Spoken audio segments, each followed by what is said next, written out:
but uda KuAdvisor VaMnangagwa kuti wotonga Zimbabwe. Exactly. You want to comment about everything. Everything. Hey, you know everything. Nyambape uda kuitonya utatenda pa Facebook unodaira nawo Yambape. Yes. Uda kudaira futi nawo Yatemba Gorimbo uda kuidaira iyo. Yes. Une imwe futi uda kudaira yaichamisa. Uda kudzidaira dzese. Uda kudza VaMnangagwa utonga nyika. Uine mota yako yakatsuka pa fuel. Uchaona yakazara. May money that you never worked for be found in your bank account. Zvine iwewe ukataurambia vako kuti uchatumira fertilizer. Mukadzi wako anovafonyera oti tengai fertilizer kana musingade kuzoidetsana nesu kunoku.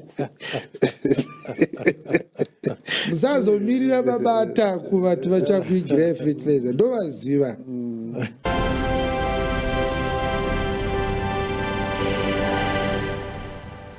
Yo, it's a okay TV, right? That's a new favorite channel start from today, whereby we analyze, criticize, comment, and react to videos however you want it.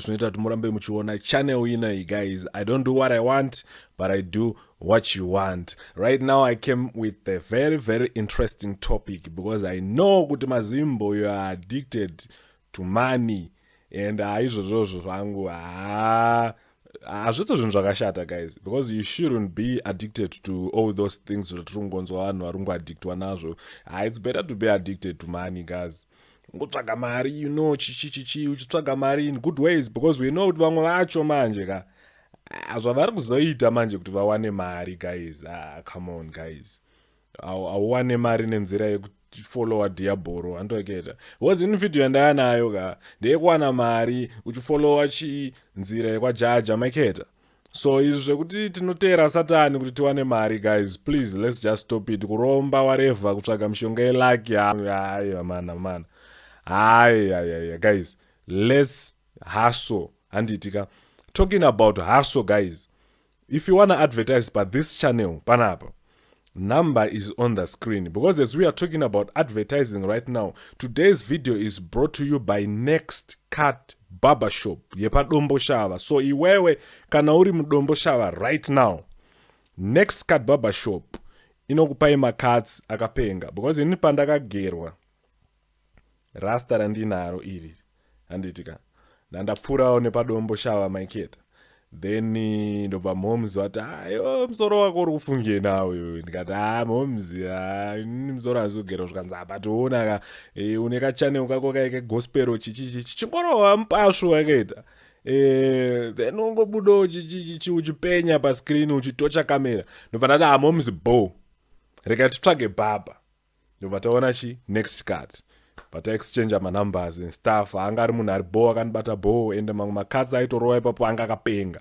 So this is me recommending you to this guy. Akandigera rasta ranani naro.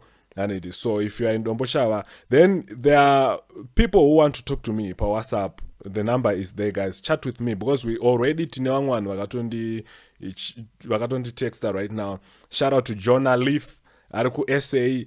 Decent Mugwadi is in SA, and Detective D Dedzamania is in SA. Detective D mando vakapenga vakanditexta pakati peusiku kupa 3 vachirova sadza. Detective D hasori yenyuka murikuita too much, mukukanyohasla ipipa kubana 3 o'clock kubana munachirova chembi. Aya una zvakadaro. Without wasting much time, guys, how to become rich with Apostle Chiwenga. Let's watch this video. Timboona kuti tinosvika papi.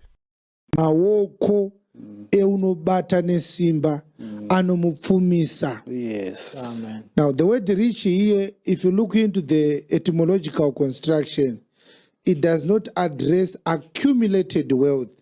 It addresses gain. Yes. The hand of a diligent brings substance to him. So if you have $10 after working when you had nothing, you have gotten substance. You are now $10 richer than you were had you not used your hand. So the issue here is working not with a negligent hand, but work with a diligent hand. So what is talking about here is using your hands to work. Yes. All right. Proverbs 14 verse 23. Verse 23 reads, in all labor there is profit, In all working there is gain. but the talk of the lips tends only to penury. Let's look at the NLT. I want us to simplify the word penury there. Proverbs 14:23, the Work. New Living Translation. Work brings profit, Work brings substance. but mere talk leads to poverty. Bishop Jeremiah, Hey. Proverbs is discouraging talking. Yes.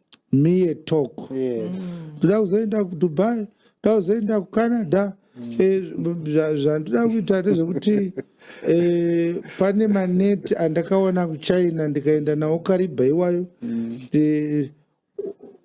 Aunyarere. Munhu wechirume haazikanwi nekutaura. Kutaura bedzi kunounza urombo. Yes.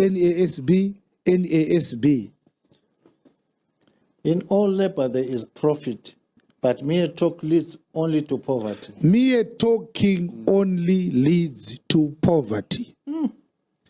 So what my uncle said to me, my father's brother who raised me, he said to me, son, the moment you tell people what you want to do, if there are men around, they will know that you have wasted half of the strength you needed to do what you are planning to do. Yes. All right. Real men, they only talk to those who need to be involved in the work they are doing. Yes. The talk of men is in the output Amen. and not in the strategy. Amen. Sharing your work strategy is exposing a military strategy. Aiwa, Olan, mirai papo, guys. We all have that one friend anotijikisa nyaya, guys. We all have that one friend anotijikisa nyaya. Apostle Chiwenga watara yoti sharing the strategy. Vanhu ivavo share my strategy, Apostle. Vanhu ivavo vanonyeba. You know, I used to have this friend whereby akaudza bhebhi rangu zvikanzi ndine degree marketing apa. The guy haana kana 5 O levels, guys. And he's saying he's got a degree in marketing. And you know what? Bhebhi rakazengera kundoona ngenini ndiri useless. Why? Because unenge wakukompewa nemfesi wako. Anditi ane degree kumarketing ubva unenge usikuhasla. First time I lost the girl. Umwe wachona kuti ini ndaiti ndikaenda kuhaso. Ndaenda kuhaso idzo dzaibva dzasara dzichitaura nebhebhi rere dzichirudza maachievements adziri kuita kumba kwadzo dzichidyisa bhebhi nyaya. Relationship yebva yaparara. Pane chituma nje ndo pandakazomisa ndikati hai mujamba nemiswai mimi. Armies don't share their military strategies. It's dangerous. Yes. Why did I say military strategy to your work program? It is because the way a man defends his family is through what he has acquired. Yes. You defend your family from poverty, not with guns, but with a roof over their head. Yes. You defend them by paying bills, by having and getting a medical aid.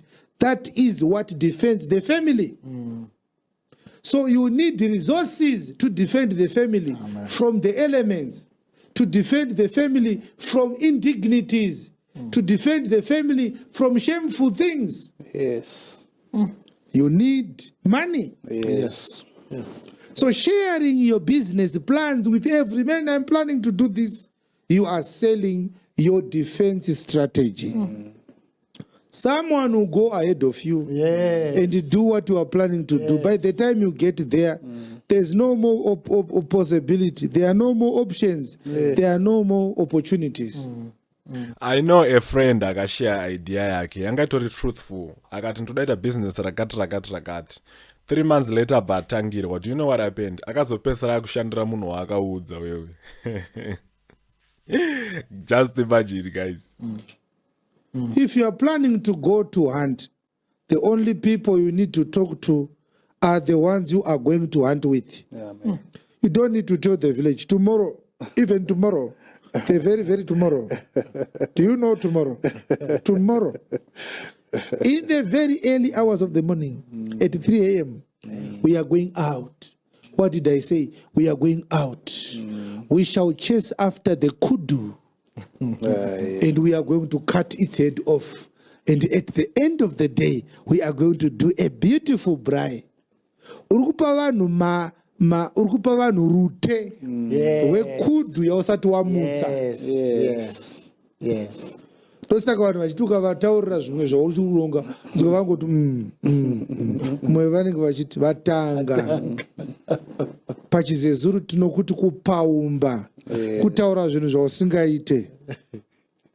Men like Jabal, men like Jubal, men like Chubal Cain, they don't talk, they work.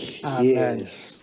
Ndafarira chinhu chavataura guys, vati ukataura unopa vanhu rute rezvinhu zvausati waita, but vamwe vacho manje vanogona ngokuti watanga vonyarara. Vamwe vachona ukavapa rute manje vanobva vatoti haina mana ndakutongotora pfumo ndakutopinda musango izvezvi. Saka ndopa vanobva vati haya marokazi vakandiendera kumberi. No, wavanyemudza, wavapa appetite, ndobva vanzwa appetite, then they couldn't stand the appetite, ndobva vangopinda muaction ka1 iwe uri busy udyisa vanhu nyaya. Anyway, dyisai vanhu nyaya. Amen. Instead of telling them about the beautiful car you are planning to buy with money that you do not have, you work quietly Yes. and get the car. Yes. Let the car tell them that you were planning to buy it by you driving by quietly. Vaida kutenga mota yemazevesa aya. Amen. How many plans have you shared with your wife that haven't come to pass? What do you think right now is in her mind about you?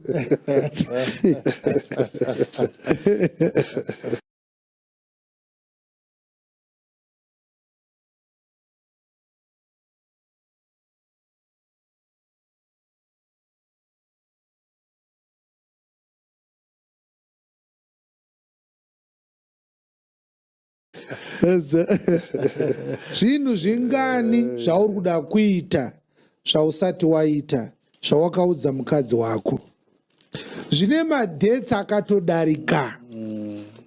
Kufunga kwako iwe mukadzi wako akakunzwa watanga futi kutaura zvimwe zvaunoda kuita. She's just saying this daydreamer has started. This is why you see your wife has lost enthusiasm in joining your conversations. She's tired. Yes. Kuroria maida kutenga kuchengeta zvihuta 3000 hamuna kuzombokutenga kana kuvaka churugu Chakabuda apa. hapana chakabuda. Kuroria maida kunotanga maini kushavha haina kuzombobuda. Nanhasi usati wasarenda kutaurira mukadzi urongwa wausati waita. Don't tell your wife plans that you have not yet started to implement, which are likely going to not be implemented because the conditions are not yet permissive. Yes. It is still a wish. Don't lie that a wish is a plan. Those are some of the things that cause women to dishonor their husbands. Yes. Plan. Dream. When it comes to action, nothing. In all labor, there is output. Yes. Amen. But mere talk leads only to poverty. Amen. Don't talk. When people come into your house and talk nonsense, don't join them. No. Don't join them. No. Let them find you doing something. Yes. Yes. If there's no work to do, look at your house. Look at the walls. Look at the roof. Look at the ceiling. Look at the garden. Look at the flower garden. Find something useful to do. Yes. So that you are not found talking nonsense. Amen. As a man. Sungirira mabhaubha akatsva. Gadzira tepi yakadambuka panzapo. Enda unotenga imwe socket ureplace yakapiswa nevana. Rana cable uise ku TV. Isira vana pekuchaja mafoni. Yes. Gadzira zvinhu sababa. Yes. Murume haagare pasi kutaura nyaya pasina basa riri kuitwa. Zvinhu zvakaoma kudai. In all labor there is output. Yes. Amen. 1 Thessalonians, our last scripture, chapter 4, verse 9. But as touching brotherly love, you need note that I write unto you. For you yourselves are taught of God to love one another. And indeed, Guys, runs in all labor there is output. Anditika. But tarisemone guys, last Sunday, Prophet Hubert Angel has been telling my congregants ake anditika kuti let there be money in your account mari yausina washandira. Guys, do you know that it's an offense kushandisa mari yawangoona iri muaccount mako usingazivi kuti yabva kupi? Unotozvisungirwa izvozvo, unotosungwa. And Prophet Tifred right now has been telling vanhu vake kuti mumota make ngamuzare fuel, and people were like, I receive. Umwe mudhara ane sutu achiratidza kufara zvisingaite. Guys, what can you say about that? Okay, let's get into the videos mumaone. Uine mota yako yakatsvuka pafuel, uchaona yakazara.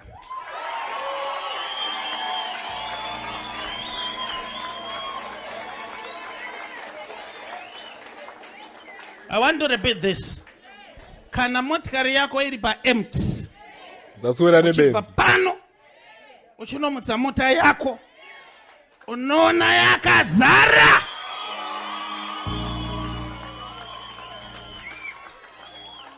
Bala Kresh Kebeleya. I see money coming to you. Aresebel Kraska Ventoshkaya. May money that you never worked for be found in your bank account. May success you never saw be found in the name of Jesus. You see, this is what I've been talking about. Amen. Tell me what you think in comment section, guys, about these videos and I just showed you right now. you do it toward all the brethren which are in all Macedonia. But we beseech you, brethren, that you increase more and more.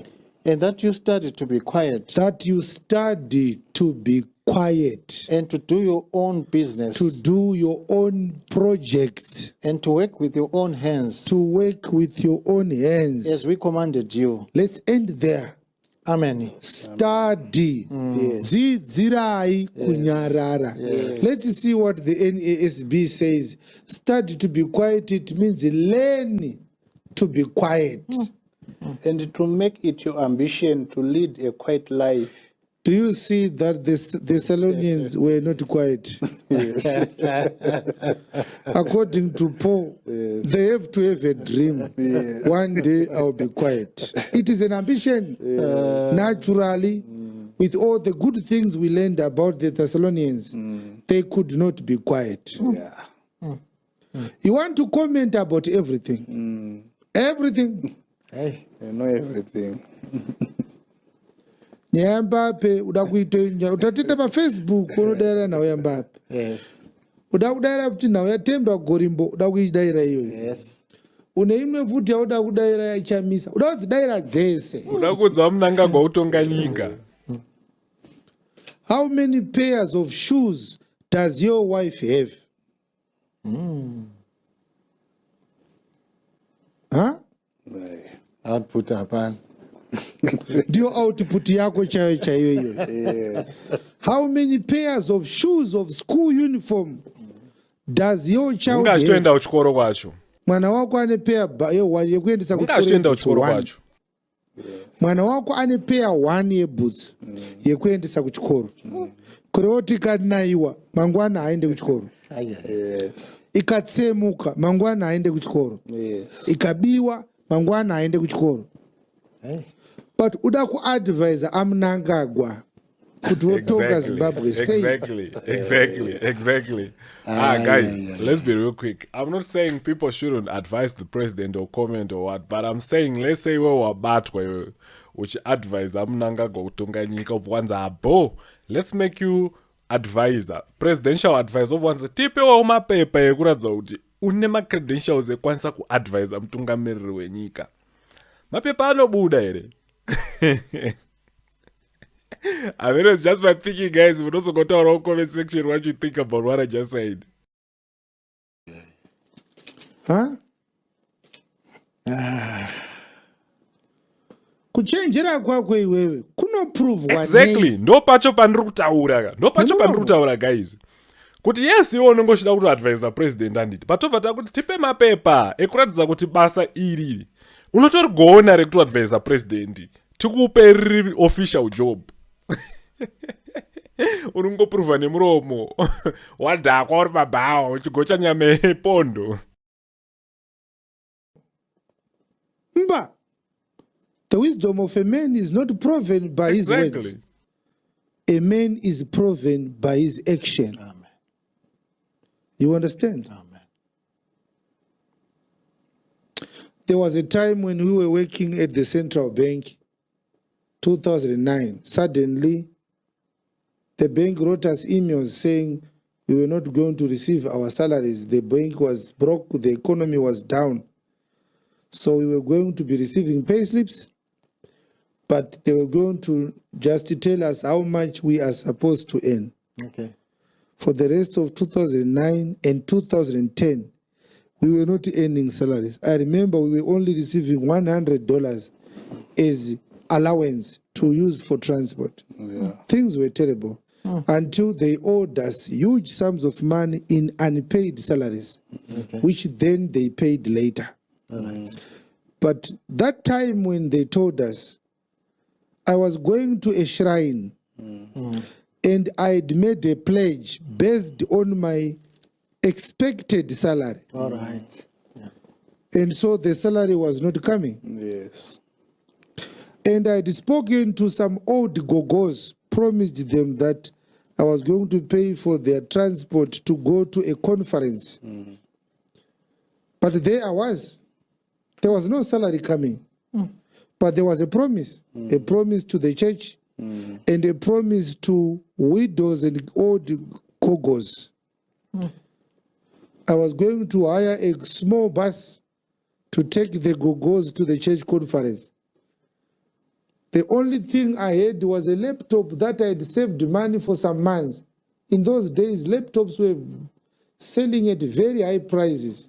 Okay. People could not just afford to go into a shop and buy a laptop in those days.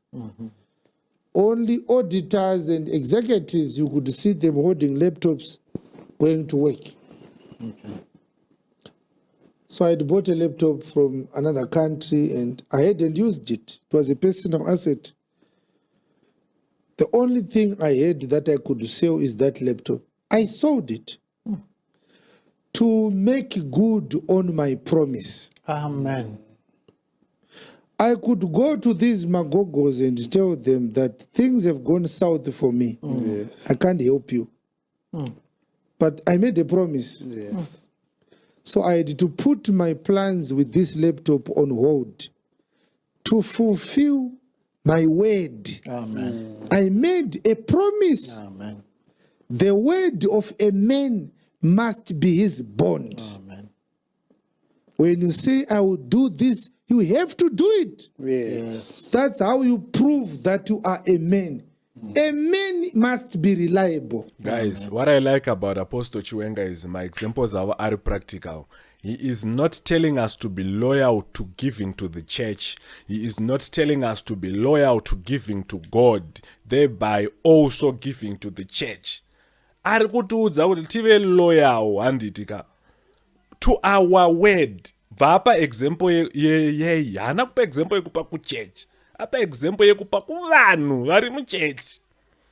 apa mwa munhu kana akapa example same as this one anditi kuti be loyal to your word anopa example achiti ipai kuchurch ipai Mwari and also kupa Mwari kwachona kuri kupa kuchurch kana kuri kupa kwaari. Just think of it, guys. Maybe that is why this guy is where he is right now.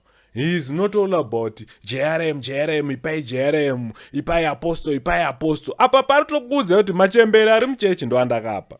How practical is this, guys? First uyu kauyu. Munobo. Amen.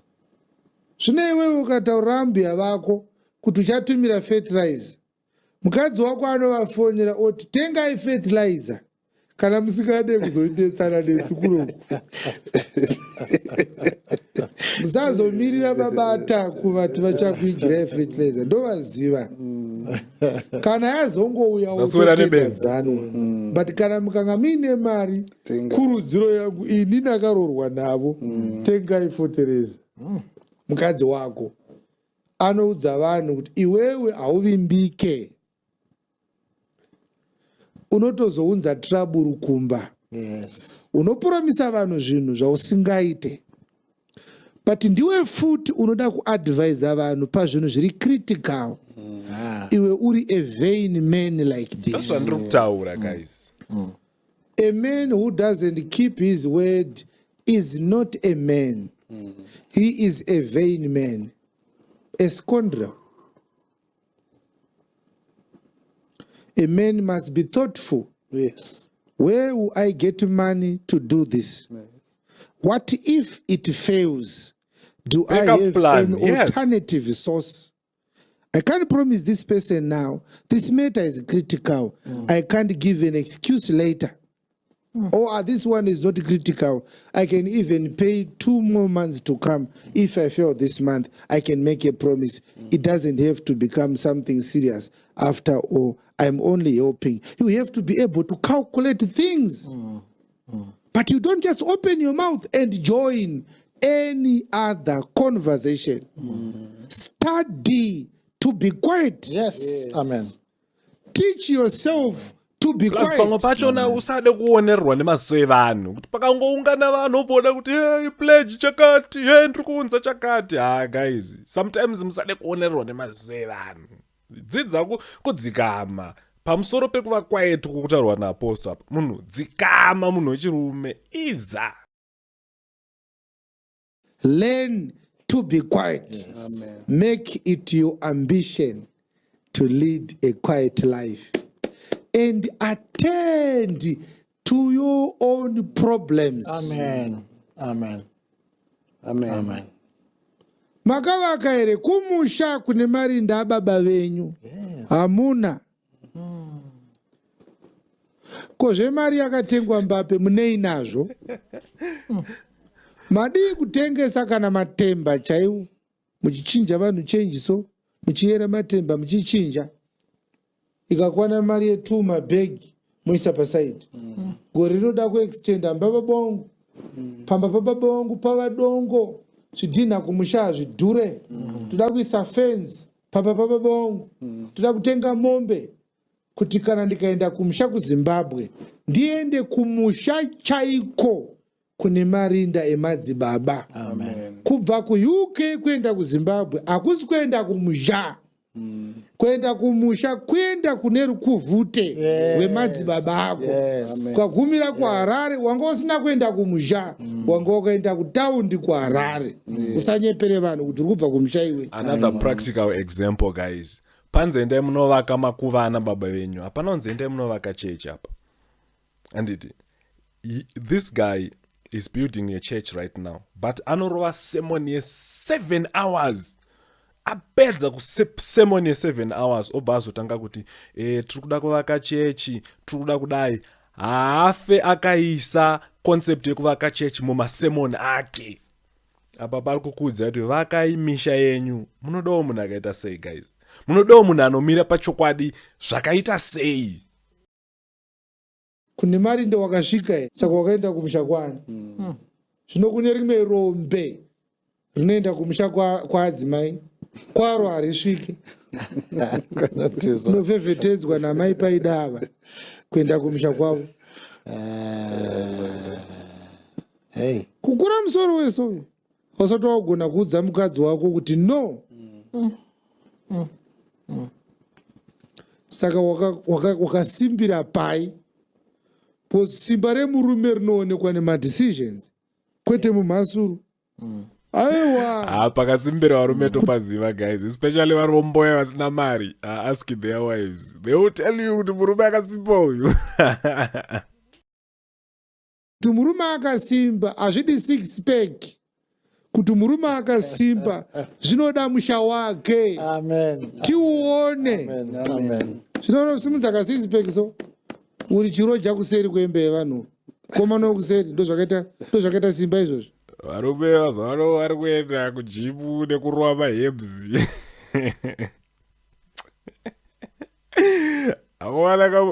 Kana uchida kuti murume adye chinhu ikoti chinosimbisa musana uone chete.